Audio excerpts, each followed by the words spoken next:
Hey everyone, and welcome to my breakdown of cultural representation in video games.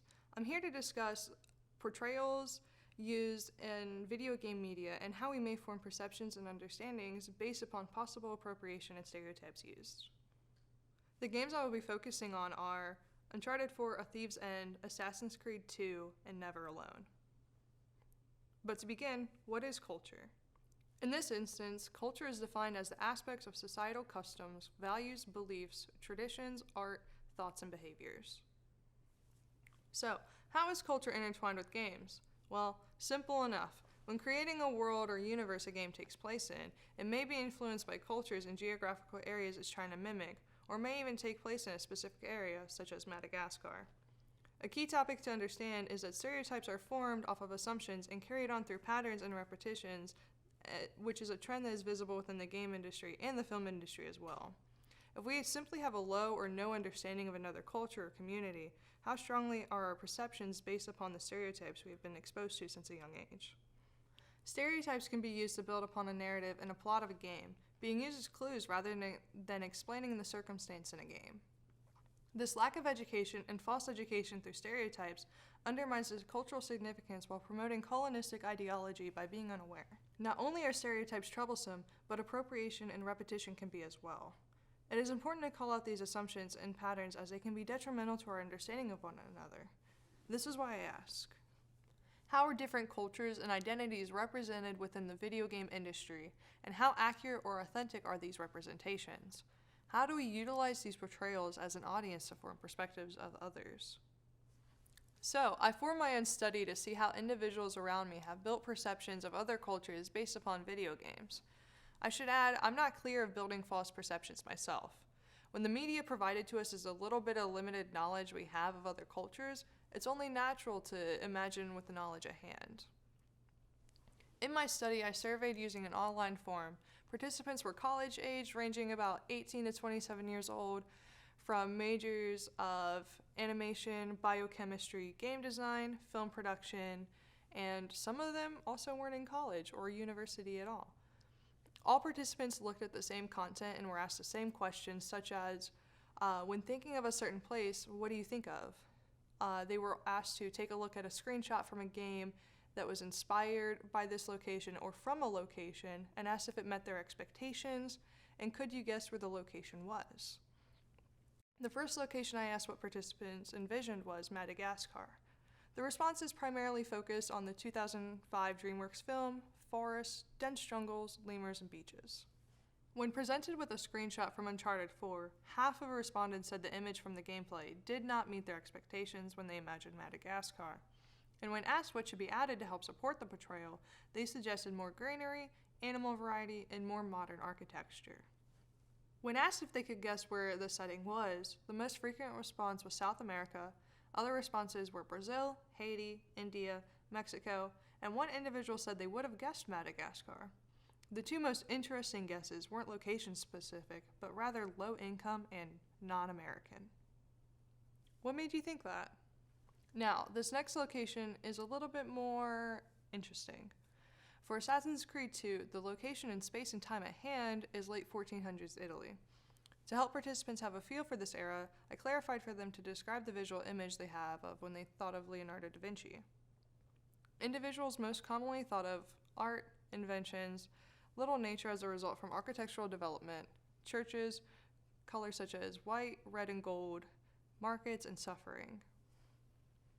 Upon seeing the screenshot, 12 of the 20 said it met their expectations, only a few said it failed to meet their expectations, and 4 simply said, meh, kinda.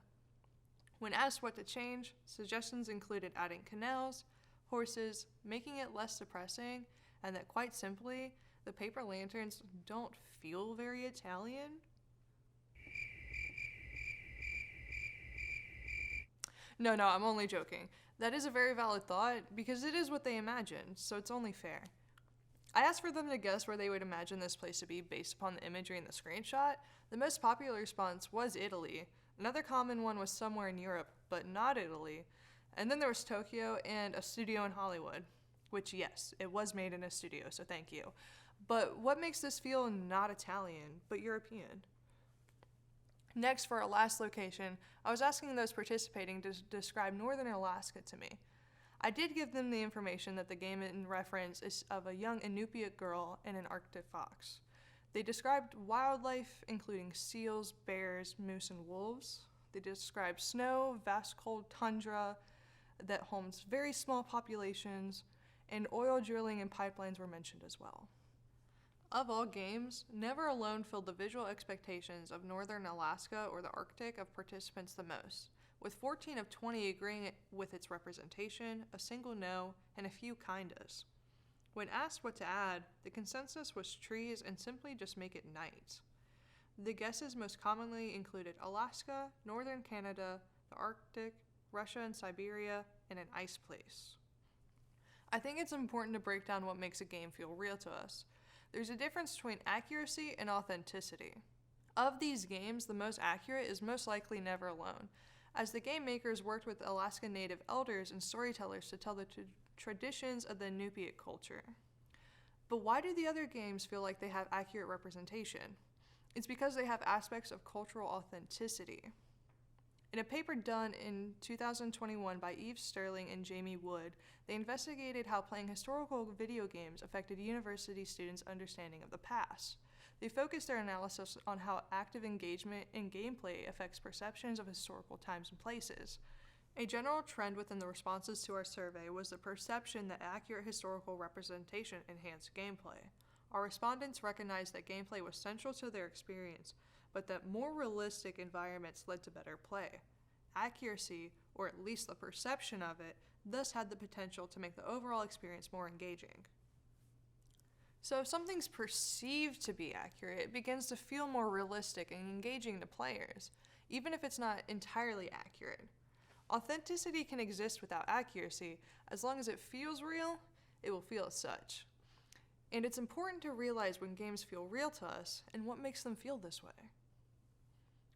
In another paper that analyzed and examined literature regarding the impact of games stated, the acquisition of cultural knowledge and the stimulation of the development of intercultural literacy, sociocultural literacy, cultural awareness and self-awareness, and cultural understanding of different geopolitical spaces challenge existing cultural patterns while, at the same time, provide a simulation or at least imitation of real life, which offers a bridge for in-game learning and experiences to enter into real-life perceptions and activity. In short, video games can very much contribute to our social development and intercultural competence. Video games are an amazing tool to spread a message, story, and educate us on aspects of the world we have yet to see. If we can forge games to be both culturally accurate and authentic, we can gain such a better worldview and understanding of what exists around us. It's something we have to work towards, but it's entirely possible, and we can begin this process by reflecting on how video games may have influenced our perceptions. Does this conversational lens change how you think or feel about games you've played previously? 3, and it's good to question the patterns we see in representation, and do these portray accurately? If there's one thing from this conversation I hope that sticks with you, it's this. I would like for you to think about what it is about video games that feels like authentic portrayals to you. And how can we as players, future designers, media creators, and consumers contribute to more respective portrayals of other cultures? Thank you.